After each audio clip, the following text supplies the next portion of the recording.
നമസ്കാരം, ആപ്കി അദാലത്തിലേക്ക് നിങ്ങളെ സ്വാഗതം ചെയ്യുകയാണ്. ഇന്നത്തെ ആപ്കി അദാലത്തിൽ ഒരു സെൻസേഷണൽ ന്യൂസാണ് നിങ്ങളുടെ മുന്നിൽ വെക്കാൻ പോകുന്നത്. ഇന്നത്തെ ആപ്കി അദാലത്തിൽ ചൂതാട്ടത്തിൽ ഏർപ്പെട്ടതായി ഒരു കുറ്റാരോപണം ഈ ഫിലിം സ്റ്റാറിന്റെ മേലിലുണ്ട്. ഒരു ക്രിക്കറ്റ് സ്റ്റാറിനെ ഒരു ബാർ ഗേളിനോടൊപ്പം പരിചയപ്പെടുത്തിയതായുള്ള കുറ്റാരോപണവും ഉണ്ട്. ഈ ഫിലിം സ്റ്റാർ ഒരു ബാർ ഗേളിനോടൊപ്പം ബന്ധം വെച്ചിരുന്നതായി ആരോപിക്കപ്പെടുന്നു. ഇപ്പോൾ ആ ഡാൻസർ പോലീസിന്റെ സംരക്ഷണത്തിലാണ്. ഇന്ന് ഈ പ്രത്യേകത നിറഞ്ഞ കേസ് നമുക്ക് നോക്കാം. ഫിലിം സ്റ്റാർ ആദിത്യ പഞ്ചോളി ആപ്കി അദാലത്തിലേക്ക് ഇതാ ഹാജരാവുന്നു.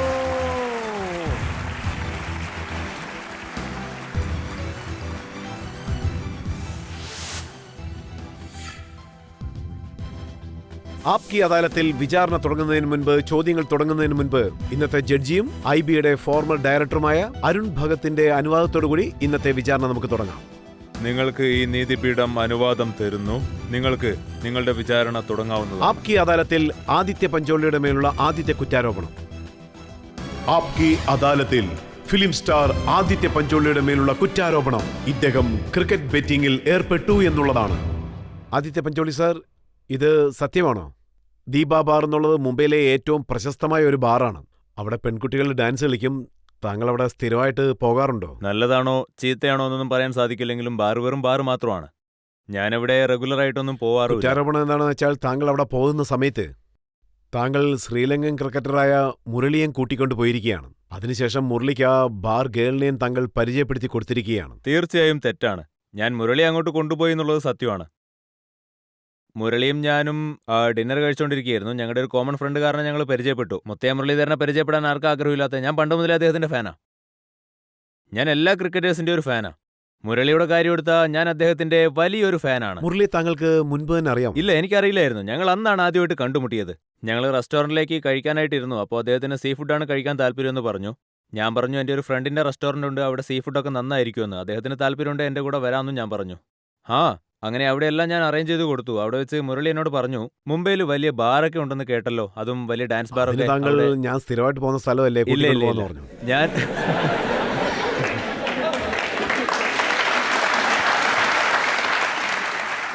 ഇല്ല, ഞാൻ അങ്ങനെ പറഞ്ഞിട്ടില്ല. ഞാൻ തുടക്കം മുതലേ പറയുന്നുണ്ടല്ലോ, ഞാൻ അങ്ങനെ പറഞ്ഞിട്ടേ ഇല്ല. അദ്ദേഹമാണ് അദ്ദേഹത്തെ കൂട്ടി ബാറിൽ പോകാൻ പറഞ്ഞത്.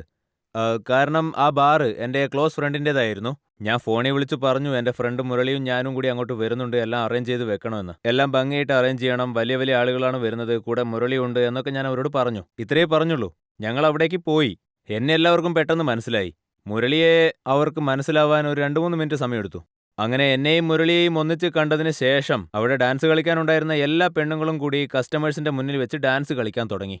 അങ്ങനെ അവിടെ എല്ലാവരുടെയും ശ്രദ്ധ ഞങ്ങളിലേക്കായി മാറി. അവിടെയുണ്ടായിരുന്ന എല്ലാ കാഴ്ചക്കാരും, ഡാൻസ് കണ്ടുകൊണ്ടിരുന്നവരും, ബാറിൽ കുടിച്ചുകൊണ്ടിരുന്ന എല്ലാവരും, അതായത് എല്ലാവരും ബാറിൽ കുടിക്കാനാണല്ലോ പോകുന്നത്. പക്ഷേ ഒരു കാര്യമുണ്ട്, ബാറിലാരും മോശമായിട്ട് നഗ്നരായിട്ടൊന്നും ഡാൻസ് കളിക്കില്ല. അങ്ങനെ എല്ലാവരും ഞങ്ങളുടെ ചുറ്റിലും വന്നു. മുരളിക്കപ്പം എന്തൊരു ജോഷായിരുന്നു എന്നറിയില്ല. അദ്ദേഹം ഹിന്ദി പാട്ടുകളുടെ വലിയൊരു ഫാനാണ്. അദ്ദേഹം ഡാൻസ് കളിക്കാൻ തുടങ്ങി. പബ്ലിക്കും അദ്ദേഹത്തിന്റെ കൂടെ തന്നെ ഡാൻസ് കളിക്കാൻ തുടങ്ങി. ഞാൻ കളിച്ചില്ല, കാരണം എനിക്ക് ഡാൻസ് അറിയില്ല. ഞങ്ങളന്ന് ശരിക്കും കുടിച്ചിട്ട് പോലുമില്ല. പക്ഷേ ന്യൂസ് പേപ്പറിലും TV-യിലും ഒക്കെ വന്നത് ഞങ്ങൾ അവിടെ ലക്ഷക്കണക്കിന് രൂപ ചെലവാക്കിയെന്നാണ്. പക്ഷേ സത്യം പറഞ്ഞ ഞങ്ങളുടെ പോക്കറ്റിൽ നിന്ന് 1 രൂപ പോലും ചെലവായില്ല. ഞാൻ നേരിട്ട് ചോദ്യത്തിലേക്ക് വരാം. ആ സ്ഥലത്ത് തരം എന്ന് പേരുള്ള ഒരു ബാർ ഗേൾ, അവരുടെ വീട്ടിൽ നിന്ന് പോലീസിന് 22 ലക്ഷം രൂപ കിട്ടിയിരിക്കുകയാണ്. പോലീസ് അവരെ കസ്റ്റഡിയിൽ എടുത്തിരിക്കുകയാണ്. ഇന്ററോഗേഷൻ നടന്നുകൊണ്ടിരിക്കുകയാണ്. അവരെ താങ്കൾ മീറ്റ് ചെയ്തോ ഇല്ല? ആ തരൺ എന്ന പേരുള്ള സ്ത്രീ ആരാണെന്ന് പോലും എനിക്കറിയില്ല. മേ ബി അവരവിടെ ഉണ്ടായിരുന്നിരിക്കാം, അവിടെ ജോലി ചെയ്യുന്നവരായിരിക്കാം, ആരെങ്കിലും ആയിരിക്കാം. പക്ഷെ ഞങ്ങൾ ആരുമായിട്ടും, അതായത് ഞാൻ പറഞ്ഞു വരുന്നത്, ഞങ്ങൾ അവിടെ പോയിട്ട് ഒരു ഡ്രിങ്ക് പോലും കുടിച്ചില്ല, 1 രൂപയും ചെലവാക്കിയില്ല. അതുപോലെ തന്നെ ഞങ്ങൾ അന്ന് അവിടെ ആർക്കും ഓട്ടോഗ്രാഫ് പോലും നൽകിയില്ല. മുരളി അവിടേക്ക് വന്നതിന്റെ കാരണം എന്താണെന്നാൽ because he wanted to relax. അദ്ദേഹം എന്തോ ട്രീറ്റ്മെന്റിന് വേണ്ടി വന്നിരുന്നതാണ്. ബട്ട് പബ്ലിക് ഒരു 15 മിനിറ്റ് നേരത്തേക്ക് ഞങ്ങൾ അവിടെ പിടിച്ചിരുത്തി. അതിനുശേഷം ഞങ്ങളിങ്ങ് പോന്നു. അത്രയും നടന്നുള്ളൂ. കുറ്റാരോപണം എന്താണെന്ന് വെച്ചാൽ ആ ബാറിൽ വെച്ച് മുരളിയെ താങ്കൾ തരണമിന് പരിചയപ്പെടുത്തി കൊടുത്തിരിക്കുകയാണ്. അതിനുശേഷമാണ് ക്രിക്കറ്റിൽ ബെറ്റിംഗ് തന്നെ തുടങ്ങിയിരിക്കുന്നത്. പൂർണ്ണമായും തെറ്റാണ് സാർ. ഞാൻ എന്തിന് തരണത്തെ മുരളിക്ക് പരിചയപ്പെടുത്തി കൊടുക്കണം? ഞാനെന്താ അവരുടെ ബ്രോക്കർ എങ്ങാനാണോ? എനിക്ക് വേറെ പണിയൊന്നുമില്ലേ? ഞാനെന്താ അവരുടെ ഇടയിൽ മിഡിൽ മാൻ എങ്ങാനും ആണോ? ഇതെന്റെ അഭിമാന പ്രശ്നമാണ്, എൻ്റെ ഫാമിലിയുടെ അഭിമാന പ്രശ്നമാണ്. ഇതിന്റെ സീരിയസ്നെസ് നിങ്ങൾ മനസ്സിലാക്കണം. ഞാൻ മുരളിയെയും തരണത്തെയും മീറ്റ് ചെയ്യിപ്പിച്ച് അവരോട് എന്ത് വേണമെങ്കിലും ചെയ്തോന്ന് പറഞ്ഞ് മാച്ച് ഫിക്സിങ്ങും ചെയ്ത് അതിൽ നിന്ന് കിട്ടുന്ന കാശ് മുഴുവനും ഞാൻ സ്വന്തമാക്കി എന്നൊക്കെയാണോ നിങ്ങൾ പറയുന്നത്? എന്റെ ജോലി ഇതാണോ സാർ? കുറ്റാരോപണം എന്താണ്? അല്ല സാർ, ആരോപണങ്ങൾ ആർക്കു നേരെയും എങ്ങനെയും വരാം. എനിക്കും വേണമെങ്കിൽ നിങ്ങൾ ഒസാമയുടെ ആളാണെന്ന് ഇപ്പോൾ ആരോപിക്കാൻ പറ്റും. എന്ന് വെച്ച് നിങ്ങൾ ഒസാമയുടെ ആളാണെന്നാണോ അതിന്റെ അർത്ഥം?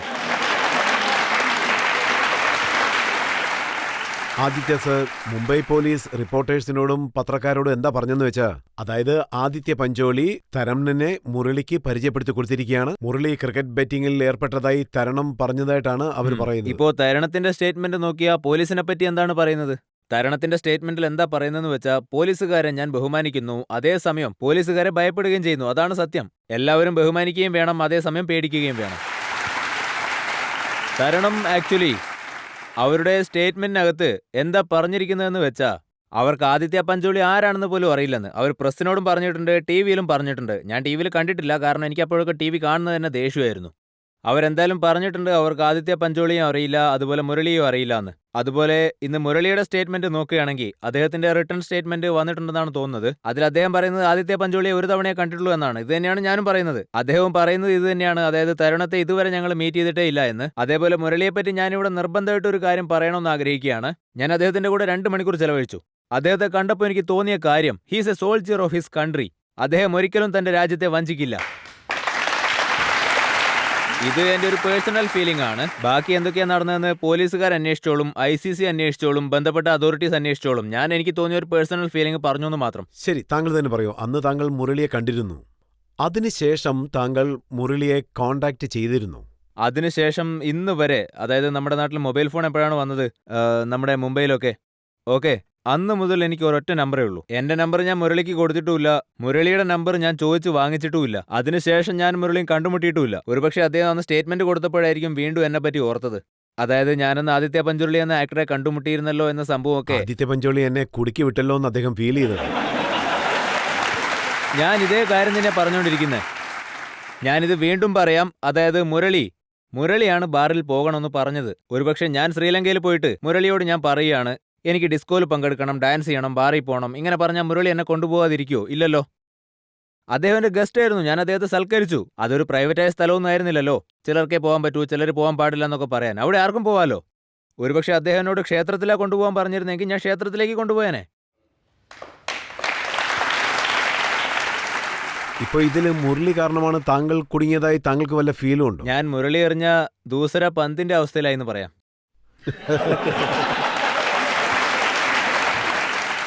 ശരി, താങ്കൾ തരുണിനെ എത്ര പ്രാവശ്യം കണ്ടതായിട്ടാണ് ഓർമ്മ? ഞാൻ ഇതുവരെ തരുണത്തെ കണ്ടുമുട്ടിയിട്ടേ ഇല്ല. ഒരു കാര്യം ഞാൻ പറയാൻ ആഗ്രഹിക്കുകയാണ്. അതായത് മുംബൈ പോലീസ്, ഇന്ത്യ പോലീസ് എല്ലാവരും വളരെ മികച്ചവരാണ്, അവരുടെ ജോലി കൃത്യമായിട്ട് ചെയ്യുന്നുണ്ട്. ഞാൻ ഈ നീതിപീഠത്തിൽ ഒരു കാര്യം മാത്രമാണ് പറയാൻ ആഗ്രഹിക്കുന്നത്. ജനങ്ങൾക്ക് വേണ്ടിയും ഈ ഷോ കാണുന്ന എല്ലാവർക്കും വേണ്ടിയും കൂടിയാണ് ഞാൻ പറയുന്നത്. അതായത് എന്നാണോ മാച്ച് നടന്നത് അതിന്റെ 5 വർഷത്തേക്കുള്ള റെക്കോർഡ് നിങ്ങൾ എടുത്തു നോക്കൂ. ഓക്കെ, എല്ലാവർക്കും എല്ലാ ഡേറ്റ്സും അറിയാലോ. 16-ാം തീയതി ഇന്ത്യ പാകിസ്ഥാന്റെ കൂടെ കളിച്ചു, പിന്നെ സിംബാബ്വേന്റെ കൂടെ, ഓസ്ട്രേലിയന്റെ കൂടെ, അങ്ങനെയെല്ലാം അറിയാം. നിങ്ങൾ കലണ്ടറും എടുത്തു വെച്ച് നോക്കിക്കോളൂ. അതായത് 5 വർഷത്തിനിടയ്ക്ക് എപ്പോഴൊക്കെയാണോ ക്രിക്കറ്റിലെ സുപ്രധാനമായ മാച്ചുകൾ നടന്നിട്ടുള്ളത്, ആ ഡേറ്റുകളിലുള്ള തരുണത്തിന്റെ സ്റ്റേറ്റ്മെന്റ് വാങ്ങണം. എത്ര ഇൻകമിംഗ് കോൾ വന്നിട്ടുണ്ട്, എത്ര ഔട്ട് ഗോയിങ് പോയിട്ടുണ്ട്, ഇതിൽ നിന്നൊക്കെ കൃത്യമായിട്ട് മനസ്സിലാക്കാൻ പറ്റും ആരൊക്കെയാണ് ഇതിൽ ഇൻവോൾവ് ആയിരിക്കുന്നത് എന്ന്. അതിൽ നിന്ന് ഒരു റെക്കോർഡെങ്കിലും നിങ്ങൾക്ക് കാണിക്കാൻ പറ്റുമോ? അതായത് ഞാൻ അവർക്ക് കോൾ ചെയ്തിട്ടുള്ളതോ അല്ലെങ്കിൽ അവർ എനിക്ക് ചെയ്തിട്ടുള്ളതോ? ഞാൻ അവരുടെ മുഖം പോലും ഇതുവരെ കണ്ടിട്ടില്ല. അവർ സുന്ദരിയാണെന്നൊക്കെ കേട്ടിട്ടുണ്ട്. താങ്കൾ കാണാൻ തീർച്ചയായിട്ടും അവരെ കണ്ടാൽ കൊള്ളാമെന്നുണ്ട്. അവരെ കാണണമെന്ന് താങ്കൾ ആഗ്രഹിച്ച പോലീസ് സ്റ്റേഷനിൽ വേണം പോയി കാണാൻ. അതായത് ഞാൻ അവരെ അറസ്റ്റിലായി എന്ന് ഞാൻ കേട്ടിരുന്നു. ഇത് ഇൻവെസ്റ്റിഗേറ്റ് ചെയ്ത് നമ്മുടെ പോലീസാണ് തീരുമാനിക്കേണ്ടത്, നമ്മുടെ നിയമ സംവിധാനമാണ് തീരുമാനിക്കേണ്ടത് അവരിതിൽ ഇൻവോൾവ് ആയിട്ടുണ്ടോ ഇല്ലയോ എന്ന്. അതല്ലാതെ വേറൊന്നും എനിക്കറിയില്ല. ഇന്നലെ മറ്റൊരു അഭ്യൂഹം കൂടി പരന്നിരുന്നല്ലോ മീഡിയയിൽ. അതായത് ആദിത്യ പഞ്ചോളിക്ക് പോലീസിന്റെ സമൻസ് കിട്ടിയിരിക്കുന്നു. നിങ്ങളൊക്കെ കാര്യം മനസ്സിലാക്കിയിട്ട് വേണം വാർത്തകൾ എഴുതാൻ. എനിക്ക് പോലീസിന്റെ അടുത്തുനിന്ന് ഒരു സമനും വന്നിട്ടില്ല. പോലീസിന് വേണമെങ്കിൽ എന്നെ അങ്ങോട്ട് വിളിപ്പിക്കാവുന്നതാണ്. എന്നെ വേണമെങ്കിൽ അവർക്ക് സ്റ്റേഷനിലേക്കും കൊണ്ടുപോകാം. പക്ഷേ they cannot summon me. Summon issue ചെയ്യപ്പെടുന്നത് കോർട്ടിൽ വെച്ചാണ്. അതും എപ്പോ കേസ് രജിസ്റ്റർ ചെയ്യപ്പെട്ടതിന് ശേഷം മാത്രം. ഇതൊന്നും മനസ്സിലാക്കാതെ മീഡിയയ്ക്ക് പവർ ഉണ്ടെന്നും വെച്ച് നിങ്ങൾക്ക് എന്ത് വേണമെങ്കിലും എഴുതാന്നാണോ? നോക്കൂ, ഞാൻ മീഡിയയെ ഒരുപാട് ബഹുമാനിക്കുന്ന ഒരാളാണ്. മീഡിയയും ഞങ്ങളും ഹാൻഡ് ആൻഡ് ഗ്ലൗ പോലെയാണ്. അവരില്ലെങ്കിൽ ഞങ്ങളും ഇല്ല, ഞങ്ങളില്ലെങ്കിൽ അവർക്കും നിലനിൽപ്പില്ല. അവർക്ക് ഹോട്ട് ന്യൂസുകൾ ആവശ്യമാണ്. ഇപ്പം ഞാനൊരു സോഫ്റ്റ് ടാർഗറ്റ് പോലെയാണ്.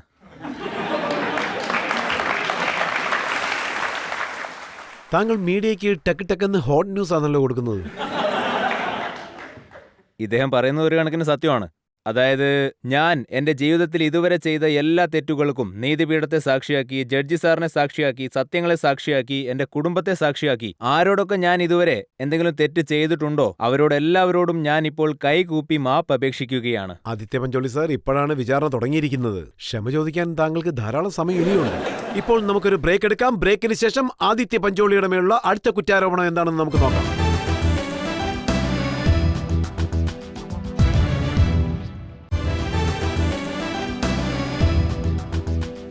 ആപ്കി അദാലത്തിൽ ഇന്ന് നമ്മൾ പൊതുജനങ്ങൾക്ക് വേണ്ടി വിചാരണ നടത്തിക്കൊണ്ടിരിക്കുകയാണ് ആദിത്യ പഞ്ചോളിയോട്. ആപ്കി അദാലത്തിൽ ഫിലിം സ്റ്റാർ ആദിത്യ പഞ്ചോളിയുടെ മേലുള്ള കുറ്റാരോപണം ഇദ്ദേഹം പോലീസിനോടൊന്നും പറയുന്നില്ല എന്നുള്ളതാണ്. ആദിത്യ പഞ്ചോളി സർ, ന്യൂസ് പേപ്പറിൽ എന്താ എഴുതിയിരിക്കുന്നതെന്ന് വെച്ചാൽ മുംബൈ പോലീസ് താങ്കളെ എല്ലായിടത്തിലും അന്വേഷിച്ചുകൊണ്ടിരിക്കുകയാണ്. പക്ഷെ താങ്കൾ ആപ്കി അദാലത്തിൽ വന്നിരിക്കുന്നു. സർ, മുംബൈ പോലീസ് വിചാരിക്കുകയാണെങ്കിൽ ഞാനൊക്കെ അവർക്കൊരു ചെറിയ ഇരയാണ്. അവർ വിചാരിക്കുകയാണെങ്കിൽ ദാവൂദ് ഇബ്രാഹിമിനെ വരെ പിടിച്ചോണ്ട് വരാം. മുംബൈ പോലീസിന്റെ കയ്യിൽ നിന്ന് ആർക്കും അങ്ങനെ രക്ഷപ്പെടാൻ പറ്റില്ല.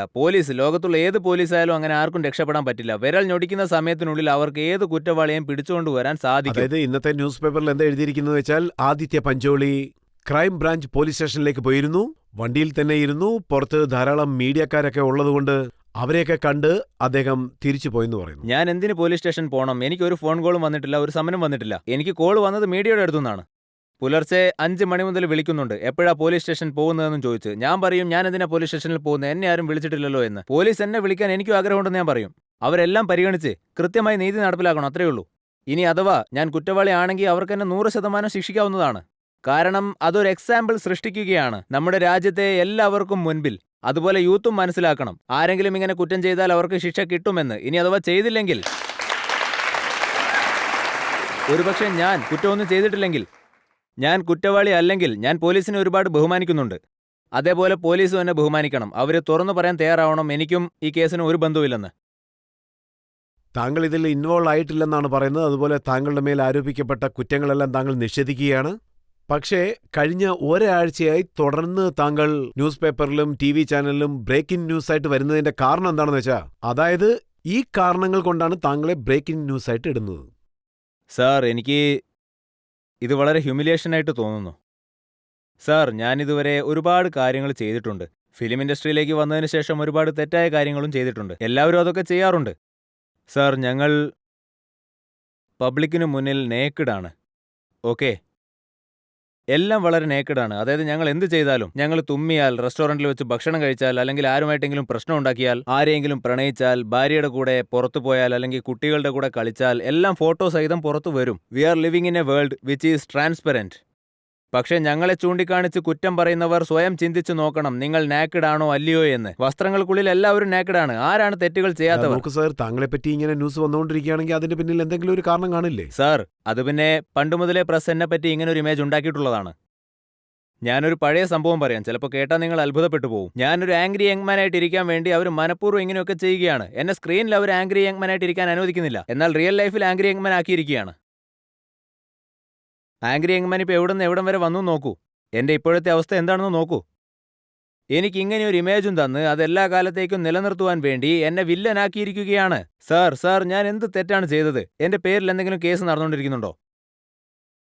സാർ, താങ്കൾ തന്നെ പറയൂ, എൻ്റെ പേരിൽ ഏതെങ്കിലും കേസുണ്ടോ? ഈ നാർക്കോട്ടിക്സിനോ മറ്റോ ഞാൻ പിടിക്കപ്പെട്ടിട്ടുണ്ടോ? അത്തരത്തിൽ ഏതെങ്കിലും ഒരു കേസിൽ ഞാൻ ഇതുവരെ കുടുങ്ങിയിട്ടുണ്ടോ? ഞാൻ ഏതെങ്കിലും നിരപരാധിയായ, ഹെൽപ്ലെസ് ആയ ഏതെങ്കിലും മൃഗത്തെ ഇതുവരെ കൊന്നിട്ടുണ്ടോ?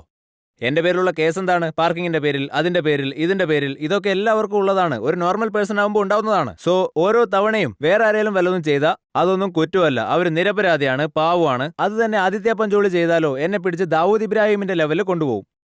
നിയമത്തിന്റെ മുന്നിൽ എല്ലാവരും തുല്യമാണ് സാർ. നിയമത്തിന് മേലെയായിട്ട് ആരും തന്നെയില്ല. നിയമത്തിൽ എഴുതിയിരിക്കുന്നത് ഇതാണ്, അതായത് 1000 കുറ്റവാളികൾ രക്ഷപ്പെട്ടാലും ഒരു നിരപരാധി പോലും ശിക്ഷിക്കപ്പെടരുതെന്ന്. നിയമത്തിന്റെ ആദ്യ ഭാഗങ്ങളിലുള്ളതാണിത്. പക്ഷേ താങ്കൾ ഇപ്പോൾ പൊതുജനങ്ങളോട് എല്ലാ കാര്യങ്ങളും വിവരിക്കുന്നത് പോലെ താങ്കൾ പോലീസിലും പോയി പറയാമായിരുന്നല്ലോ. അതായത് സാർ, ഇവിടെ ഇപ്പോ താങ്കളുടെ കയ്യിൽ ലാത്തിയില്ല, പക്ഷേ പോലീസിന്റെ കയ്യിൽ അതുണ്ടല്ലോ. ഞാൻ പോലീസ് സ്റ്റേഷനിൽ പോയി ശബ്ദം ഉയർത്തി സംസാരിച്ചാൽ അവർ മറ്റൊരു കേസ് കൂടി എന്റെ തലയിലിട്ട് എന്നെ പിടിച്ച് അകത്താക്കും. പോലീസ് എപ്പോഴെങ്കിലും താങ്കളെ ഭീഷണിപ്പെടുത്തിയിട്ടുണ്ടോ? സാർ, ഞാൻ താങ്കളോട് ഒരു കാര്യം പറയാം. I cried after that. For 2 hours I cried.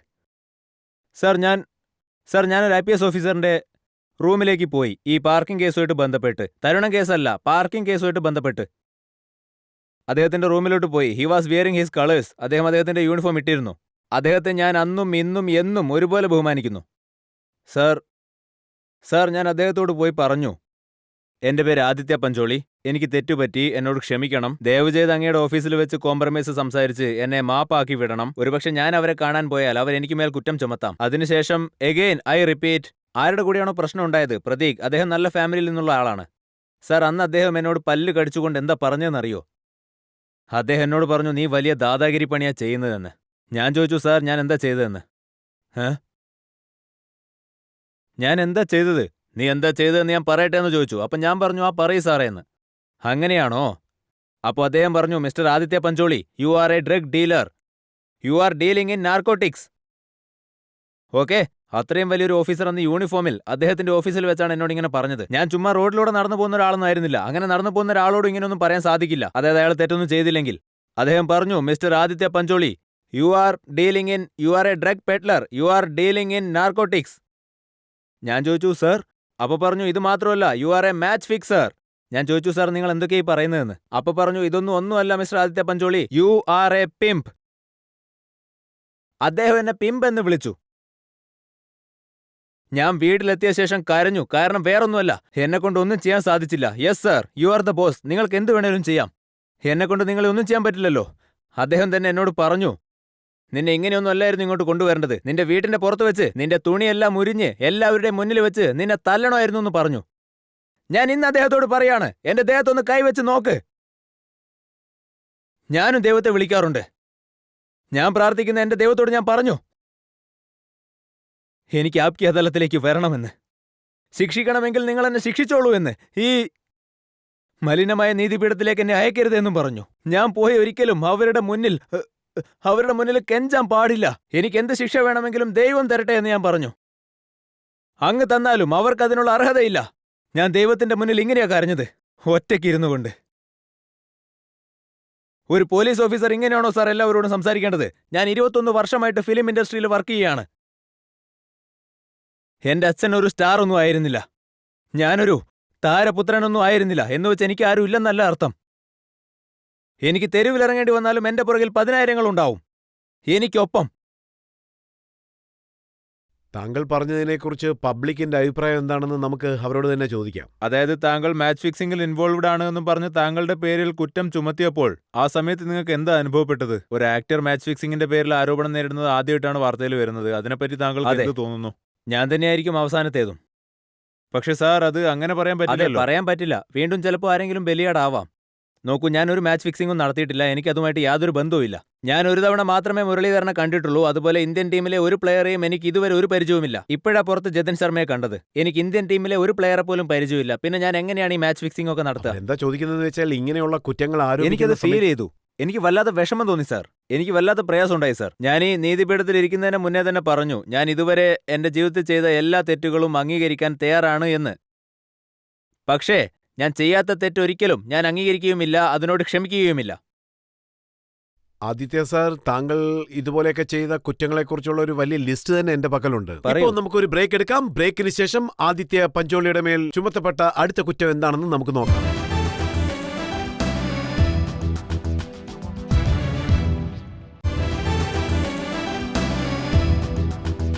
ഇന്നത്തെ ആപ്കി അദാലത്തിൽ ചോദ്യശരങ്ങളുടെ നടുവിൽ അകപ്പെട്ടിരിക്കുന്നത് ഫിലിം സ്റ്റാർ ആദിത്യ പഞ്ചോളിയാണ്.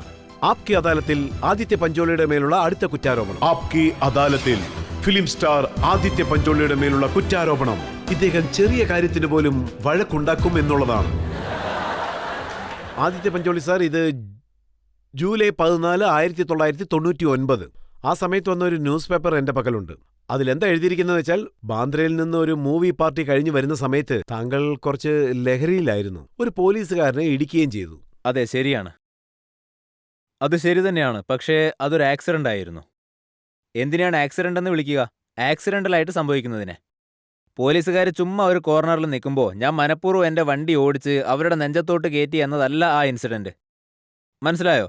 അദ്ദേഹം ബൈക്ക് ഓടിക്കുകയായിരുന്നു. അന്ന് രാത്രിയാണെങ്കിൽ ഭയങ്കരമായിട്ട് മഴ പെയ്യുന്നുണ്ടായിരുന്നു. ഞാൻ കാർ ഓടിക്കുകയായിരുന്നു. അറിയാതെ ആക്സിഡന്റ് സംഭവിച്ചു. അതിനെപ്പറ്റി ഞാൻ ഓർത്ത് പല തവണ ദുഃഖിച്ചിട്ടുണ്ട്. ഞാൻ അദ്ദേഹത്തിന്റെ ഫാമിലിയെ സന്ദർശിച്ചു, അദ്ദേഹത്തിന് വേണ്ട ചികിത്സ നൽകി. ഇന്ന് അദ്ദേഹം കോൺസ്റ്റബിൾ ആണെന്ന് തോന്നുന്നു. അതെ, അങ്ങനെ എന്തോ ആണ്. ഓക്കെ, ഒരുപക്ഷെ ഞാനില്ലാത്ത സമയത്ത് അദ്ദേഹം എന്റെ വീട്ടിലേക്ക് വന്നാലും എന്റെ അമ്മ അവരെ നന്നായിട്ട് സൽക്കരിക്കും, ചായ കൊടുക്കും. അങ്ങനെയാണ് ഞങ്ങളുടെ റിലേഷൻഷിപ്പ്. ആൻഡ് ഞാനിത് വീണ്ടും പറയുന്നു, ഐ ആം വെരി റോങ്. അന്ന് ഞാൻ മദ്യപിച്ചുകൊണ്ട് വണ്ടി ഓടിക്കാൻ പാടില്ലായിരുന്നു. എന്റെ ഭാഗത്ത് തെറ്റ് 100% അല്ല, അത് 500% ആണ്. ഇപ്പൊ താങ്കൾ നന്നായോ? ഇപ്പൊ വണ്ടിയൊന്നും ഇല്ല, ഓടിക്കുന്നില്ല. ഇപ്പൊ ഞാൻ ഡ്രൈവറെ വെച്ചിട്ടുണ്ട്. പക്ഷേ മദ്യപാനം ഉപേക്ഷിച്ചിട്ടില്ല. സാർ, അതായത് നമ്മൾ സത്യം അംഗീകരിച്ചേ പറ്റൂ. ഇടയ്ക്കൊക്കെ ഞാൻ ഒരു 2-3 റൗണ്ട് അടിക്കാറുണ്ട്. ചിലപ്പോൾ കൂടാറുണ്ട്, ഒരു 5-6 റൗണ്ട് വരെയൊക്കെ പോവും. ആ പോലീസിന് താങ്കൾ ട്രീറ്റ്മെന്റ് നൽകി, അതുകൊണ്ട് വീട്ടിലേക്കും അവർ വരുന്നു. പക്ഷേ പാർക്കിങ്ങിൽ വെച്ചുള്ള വഴക്ക്, പ്രതീക് പ്രസ്ലാനി സർ, ഉം. അദ്ദേഹത്തിന്റെ മൂക്കിന്റെ പാലം തകർന്നു. ഞാനല്ല സാർ അത് ചെയ്തത്. അന്ന് പ്രശ്നം ഉണ്ടായെന്നുള്ളത് സത്യമാ. പ്രശ്നം വഷളായി. ഞാൻ 90 കിലോ ഉണ്ട്, അദ്ദേഹമാണെങ്കിൽ 60 കിലോയേ ഉള്ളൂ. അങ്ങനെയാണെങ്കിൽ അതുകൊണ്ടാണ് താങ്കൾ താങ്കളുടെ ബലം കാണിക്കാൻ വേണ്ടി അദ്ദേഹത്തിന്റെ ഞാൻ മൂക്കിന്റെ അതുപോലെ പാലം. ഒന്നും തന്നെ ചെയ്തിട്ടില്ല. ഈ കാര്യത്തെപ്പറ്റി ഞാൻ പോലീസിനോട് പറഞ്ഞതാണ്. ഞാൻ ഒന്നും ചെയ്തിട്ടില്ല എന്ന് ഞാൻ പോലീസിനോട് പറഞ്ഞതാണ്. ഞാനൊന്ന് തള്ളിയപ്പോൾ അദ്ദേഹത്തിന് പരിക്ക് പറ്റി. അദ്ദേഹം 90 കിലോ ഉണ്ടായിരുന്നെങ്കിൽ എനിക്കായിരുന്നു അത് പറ്റുക. എനിക്ക് 60 കിലോ ആയിരുന്നെങ്കിൽ.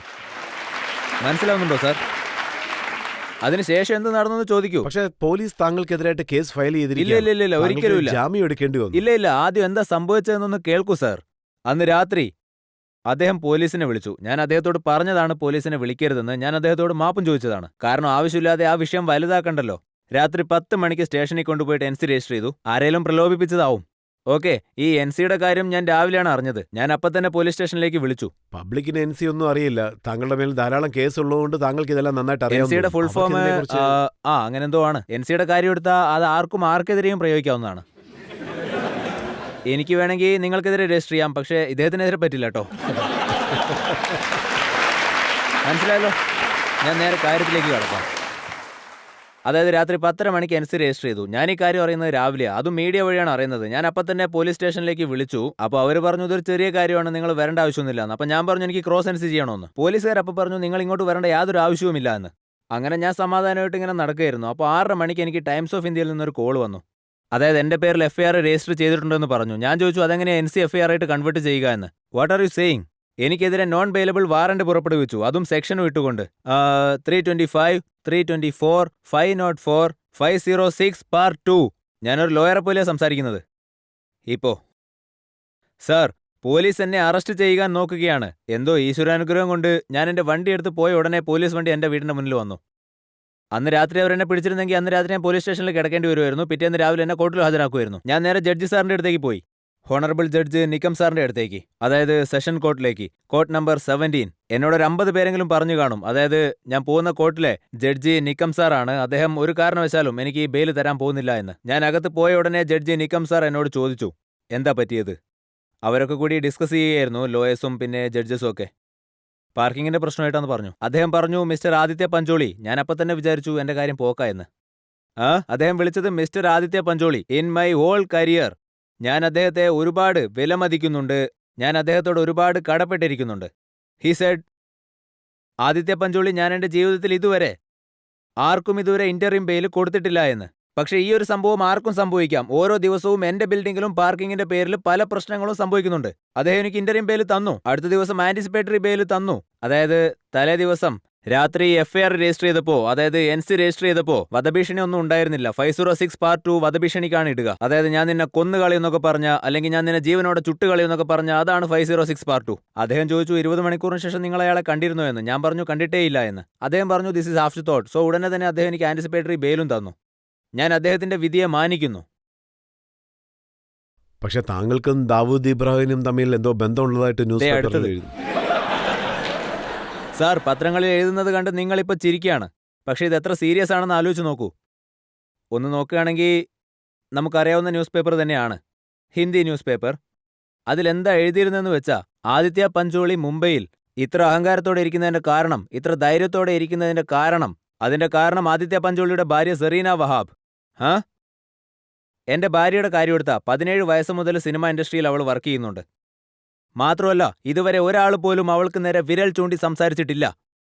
അവൾ ഒരുപക്ഷെ മുസ്ലിം ആയിരിക്കാം, പക്ഷെ ഞാൻ പറയുന്നു അവൾ എന്നെ സംബന്ധിച്ച് ദൈവമാണ്. അവളെ പറ്റിയാണ് സാർ എഴുതിയത്. ഇത് ചിരിക്കേണ്ട കാര്യമല്ല. അവരെഴുതിയത് എന്റെ ഈ അഹങ്കാരത്തിന്റെ കാരണം.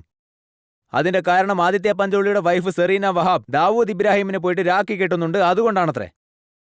എഴുതുന്നതിന് മുമ്പ് ചിന്തിക്കാത്ത വിഡ്ഢികളാണിവർ. മുസ്ലിങ്ങൾ രാഖി കെട്ടുന്ന ശീലമുള്ളവരാണോ? ഞാൻ ഭട്ട് സാറിനോട് വളരെയധികം കടപ്പെട്ടിരിക്കുന്നവനാണ് എന്നും. ആ കടപ്പാട് ഞാൻ ഒരിക്കലും മറക്കില്ല. എനിക്ക് നിങ്ങളുടെ ഇന്ത്യ ടിവിയിലാണ് ഈ ഒരു പ്ലാറ്റ്ഫോം കിട്ടിയത്. നാളെ ഞാൻ ഓടേണ്ടവനായിരുന്നു. ഈ അടുത്ത ദിവസം ഞാൻ ഇന്ത്യ ടിവിയിൽ ലൈവ് വന്ന ആ ദിവസം എന്നെ ഭട്ട് സാർ വിളിച്ചു. അപ്പൊ ചോദിച്ചു, എടാ വിഡ്ഢി ആദിത്യേ, നീ എന്തായി ചെയ്യുന്നത്? നീ നിന്റെ ഭാഗം പറയും, ഇല്ലെങ്കിൽ ആളുകൾ നിന്നെ കുറ്റവാളിയാണെന്ന് പറയും. I am very grateful Bhatt sir. ഞാൻ എന്റെ ജീവിതത്തിൽ ഒരിക്കലും അദ്ദേഹത്തെ മറക്കില്ല. താങ്കൾ ഫിലിം ഇൻഡസ്ട്രിയിൽ എന്തൊക്കെ കാര്യങ്ങൾ ചെയ്തു, ഫിലിം ഇൻഡസ്ട്രിയിലുള്ളവർ താങ്കളുടെ മേൽ എന്തൊക്കെ കുറ്റങ്ങൾ ആരോപിക്കുന്നു, അതിന്റെ ഒരു വലിയ ലിസ്റ്റ് തന്നെ എന്റെ പക്കലുണ്ട്. ഇപ്പോൾ നമുക്കൊരു ബ്രേക്ക് എടുക്കാം. ബ്രേക്കിന് ശേഷം ആദിത്യ പഞ്ചോളിയോട് നമുക്ക് ചോദിക്കാം ഫിലിം ഇൻഡസ്ട്രിയിലെ പ്രശ്നങ്ങളെക്കുറിച്ച്.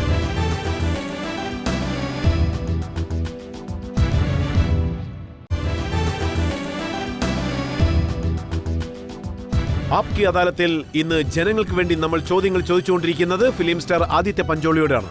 ആദിത്യ പഞ്ചോളിയുടെ മേലുള്ള ആപ്കി അദാലത്തിലെ അടുത്ത കുറ്റാരോപണം. ആപ്കി അദാലത്തിൽ ഫിലിം സ്റ്റാർ ആദിത്യ പഞ്ചോളിയുടെ മേലുള്ള കുറ്റാരോപണം ഇദ്ദേഹം അഭിനയത്തിന് മാത്രമല്ല ചർച്ചകളിലും കൂടുതൽ താല്പര്യമെടുക്കുന്നു എന്നുള്ളതാണ്. 1986 താങ്കൾ താങ്കളുടെ ഫിലിം കരിയർ സ്റ്റാർട്ട് ചെയ്തു. സ്റ്റാർഡസ്റ്റ് മാഗസീനിൽ താങ്കളെക്കുറിച്ചൊരു വലിയ സ്റ്റോറി തന്നെ വന്നിരുന്നു. അതായത് ഫിലിം സ്റ്റാർ രേഖയോടൊപ്പം താങ്കളെ ഒരു കോംപ്രമൈസിംഗ് പൊസിഷനിൽ കണ്ടു എന്ന്. ഓർമ്മയുണ്ടോ? ഈ കാര്യത്തിന്റെ പിന്നിലുള്ള കഥ നിങ്ങൾ കേട്ടേ തീരൂ. വിത്ത് ഡ്യൂ റെസ്പെക്ട്, ഞാൻ ആരെ പറ്റിയാണോ പറയാൻ പോകുന്നത്, എന്റെ ശരിക്കുള്ള പേര് നിർമ്മൽ എന്നാണ്. അദ്ദേഹമാണ് എനിക്ക് ആദിത്യ എന്ന പേരിട്ടത്. ഞാനിപ്പോൾ പറയാൻ പോകുന്നത് സ്റ്റാർഡസ്റ്റിന്റെ ഓണറെ പറ്റിയാണ്. നാരി ഹീറ സാറിനെ പറ്റിയാണ് പറയാൻ പോകുന്നത്. അദ്ദേഹത്തിന്റെ ഉപ്പും ചോറും ഞാൻ കഴിച്ചിട്ടുണ്ട്. അദ്ദേഹമാണ് എനിക്ക് ജോലി തന്നത്. ഓക്കെ, ഈ ന്യൂസ് വരുമ്പോൾ നിങ്ങൾ പറഞ്ഞൊക്കെ സത്യമാണ്. രേഖാജി, ഓക്കെ, അവരെവിടെ ഇരിക്കുന്നു, ഞാൻ എവിടെ ഇരിക്കുന്നു. ഞാൻ അവരെ ഒരുപാട് ബഹുമാനിക്കുന്നു, കൈകൂപ്പി നമസ്കരിക്കുന്നു. യുനോ, ഞാൻ നാരി ഹീര സാറിനെ വിളിച്ചു ചോദിച്ചു, നിങ്ങൾ എന്തായി ചെയ്തിരിക്കുന്നത് സാർ? നിങ്ങൾ എന്തായി എഴുതിക്കൊണ്ടിരിക്കുന്നത് സാർ? ഞാനൊരു കുറ്റവാളിയാണെന്നാണോ?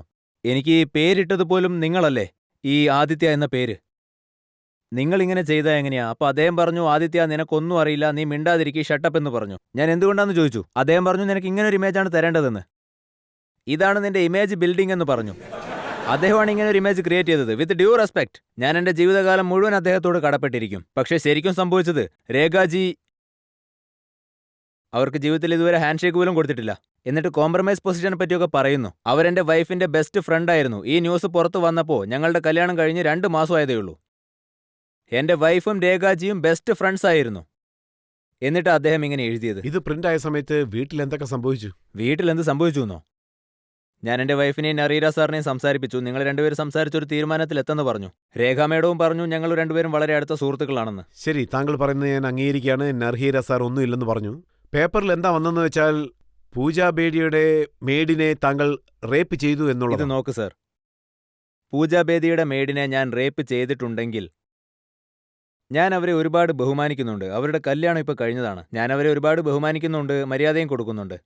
അത് എത്രമാത്രമാണെന്നാ, ഒരുപക്ഷെ ഞാൻ റേപ്പ് ചെയ്തിരുന്നെങ്കിൽ ഇന്ന് ഞാൻ നിങ്ങളുടെ മുന്നിൽ ഈ പ്രോഗ്രാമിൽ വരുമായിരുന്നോ? എന്നെ പോലീസുകാരിങ്ങനെ പുറത്ത് വെറുതെ നടക്കാൻ വിടുമായിരുന്നോ? ഞാൻ ഏതെങ്കിലും ജയിലിൽ കിടക്കുന്നുണ്ടാവുമായിരുന്നു, അല്ലെങ്കിൽ കഴുമരത്തി തൂങ്ങുമായിരുന്നു. ഇനി അഥവാ ഞാൻ ആരെയെങ്കിലും റേപ്പ് ചെയ്തിട്ടുണ്ടെങ്കിൽ, സാർ ഇതിൻ്റെയും കാരണം മീഡിയ തന്നെയാണ്. മീഡിയ എന്ത് വേണമെങ്കിലും ചെയ്യും. മീഡിയ ഇല്ലെങ്കിൽ ഇന്ന് ഈ ഭൂമി തന്നെ കറങ്ങില്ല എന്ന അവസ്ഥയാണ്. പക്ഷേ ആ മീഡിയയോട് ഞാൻ കൈകൂപ്പി പറയാണ്, അതായത് നോക്കൂ, മീഡിയ എന്ത് പറഞ്ഞാലും അതാണ് സത്യമെന്ന് ആളുകൾ വിശ്വസിക്കുകയാണ്. എനിക്ക് ഇന്ന് ഈ പ്ലാറ്റ്ഫോം കിട്ടിയില്ലായിരുന്നുവെങ്കിൽ എന്നെ പറ്റിയുള്ള നുണകൾ ആളുകൾ വിശ്വസിച്ചേനെ. ഞാൻ വെറും തെമ്മാടിയാണ്, ഞാൻ തരണത്തിനും മുരളിക്കും വേണ്ടിയിൽ ബ്രോക്കറായിരുന്നു എന്നൊക്കെ ആളുകൾ വിശ്വസിക്കും. എനിക്ക് പറയാനുള്ളത്, നിങ്ങൾ എന്ത് തന്നെ വാർത്തകൾ എഴുതിയാലും അതിന് മുന്നേ ഒന്ന് ചിന്തിക്കുക. കാരണം നിങ്ങൾ എന്റെ നേരെ വിരൽ ചൂണ്ടിയാൽ അത് എന്നെ മാത്രമല്ല എന്റെ കുടുംബത്തെയും മോശമായിട്ട് ബാധിക്കുന്നുണ്ട്. ആദിത്യ സാർ, ഈ ഇമേജ് മീഡിയ മാത്രമല്ല തന്നത്, താങ്കളും അതുപോലെ തന്നെ ഇരിക്കാൻ ആഗ്രഹിക്കുകയാണ്. താങ്കൾ അഭിനയിച്ച ചില സിനിമകളുടെ പേര് ഞാനിപ്പോൾ വായിക്കാം. താങ്കളുടെ സിനിമയുടെ പേരെന്താണെന്ന് വെച്ചാൽ മാഫിയ, ഹപ്ത വസൂലി, വീരു ദാദ, ബോംബ് ബ്ലാസ്റ്റ്. താങ്കളുടെ സിനിമയുടെ പേരെന്താ ഇങ്ങനെയൊക്കെ?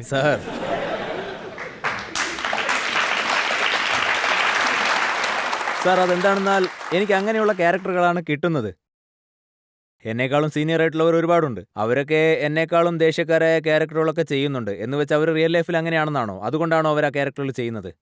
എൻ്റെ ഫേസ് അങ്ങനെയാണ്, എൻ്റെ പേഴ്സണാലിറ്റി അങ്ങനെയാണ്. ഞാനൊരു ഗാങ്സ്റ്റർ റോളിന് പെർഫെക്റ്റ് ആയിട്ട് സ്യൂട്ടാണ്. ഞാനൊരു ഗൺ എടുത്ത് പിടിച്ചു നിന്നാൽ അത് വളരെ പെർഫെക്റ്റ് ആയിരിക്കും. എന്താ അല്ലേ?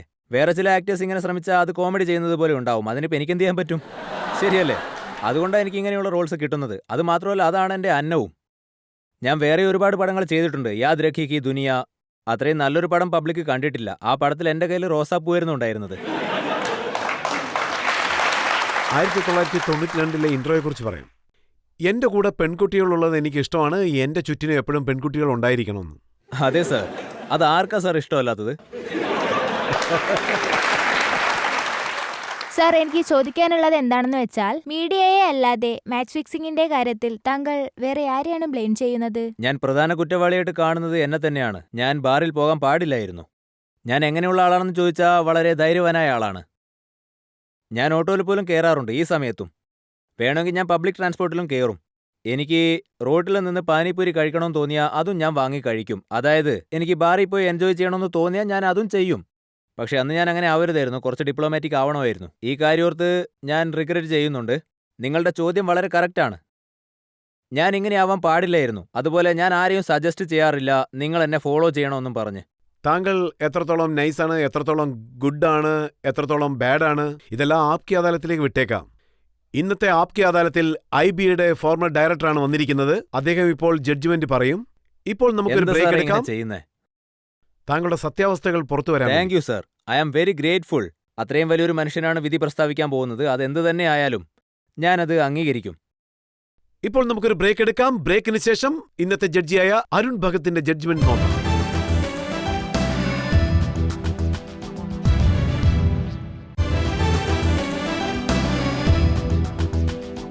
ആപ്കി അദാലത്തിൽ ഇന്ന് നമ്മൾ ആദിത്യ പഞ്ചോളിയോട് പല ചോദ്യങ്ങളും ചോദിച്ചു. ചൂതാട്ടത്തെപ്പറ്റിയുള്ള പല കുറ്റങ്ങളും നമ്മൾ ആരോപിച്ചു. നമ്മൾ ആദിത്യ പഞ്ചോളിയോട് ബാർഗേൾ തരണം, ഒപ്പം മുരളിയോടൊപ്പമുള്ള സൗഹൃദത്തെക്കുറിച്ചും ചോദിച്ചു.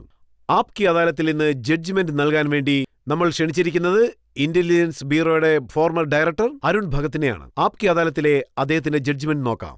കുറ്റാരോപിതൻ തന്റെ വിശദീകരണങ്ങൾ വളരെ നല്ല രീതിയിൽ തന്നെ നൽകിയിട്ടുണ്ട്. പക്ഷേ ഈയൊരു കാര്യം തെളിയിക്കപ്പെട്ട ഒന്നാണ്. അതായത് ദീപ ബാറിൽ കുറ്റാരോപിതൻ തന്റെ പുതിയ കൂട്ടുകാരനായിരുന്ന മുരളീധരനെ കൂടെ കൂട്ടിക്കൊണ്ടുപോയിട്ടുണ്ട്. പക്ഷെ ഈ കാര്യം തെളിയിക്കപ്പെട്ടിട്ടില്ല. അതായത് ഡാൻസർ തരുണത്തിനെ ഇവർ കണ്ടുമുട്ടിയിരുന്നോ അതല്ല ഇല്ലയോ എന്ന കാര്യം. പക്ഷേ ഒരു കാര്യം ഇവിടെ തെളിയിക്കാൻ കഴിഞ്ഞിട്ടുണ്ട്. അതായത് ഇദ്ദേഹത്തിന് പെട്ടെന്ന് തന്നെ ദേഷ്യം വരുമെന്നുള്ള കാര്യം. ഇദ്ദേഹം ദേഷ്യപ്പെട്ടിരിക്കുന്ന സമയത്ത് ഇദ്ദേഹം എന്താ ചെയ്യുന്നതെന്ന് ഇദ്ദേഹത്തിന് തന്നെ പിടികിട്ടുന്നില്ല. അതിനുശേഷം ഇദ്ദേഹം തന്നെ സ്വയം പോയി മാപ്പും ചോദിക്കുന്നുണ്ട്. അതുകൊണ്ട് ഇദ്ദേഹത്തിന് ഉള്ള ഈയൊരു കുറവും അതുപോലെ പറ്റിയ പിഴവും തിരുത്തപ്പെടേണ്ടത് അത്യാവശ്യമാണ്. ഞാൻ താങ്കളുടെ മുന്നിൽ ചെവിയിൽ പിടിച്ചുകൊണ്ട് മാപ്പ് ചോദിക്കുകയാണ്. എനിക്ക് മാപ്പ് തരണം ജഡ്ജി സാർ. താങ്കൾ പറഞ്ഞ കാര്യങ്ങൾ ഉറപ്പായും ഞാൻ മനസ്സിൽ സൂക്ഷിക്കും. ഞാൻ എൻ്റെ ദേഷ്യത്തെ നിയന്ത്രിക്കും, മദ്യപാനം നിർത്തും. ഒരു നല്ല പൗരനായി ഞാൻ അങ്ങയുടെ മുന്നിൽ ജീവിച്ച് കാണിക്കും. Thank you.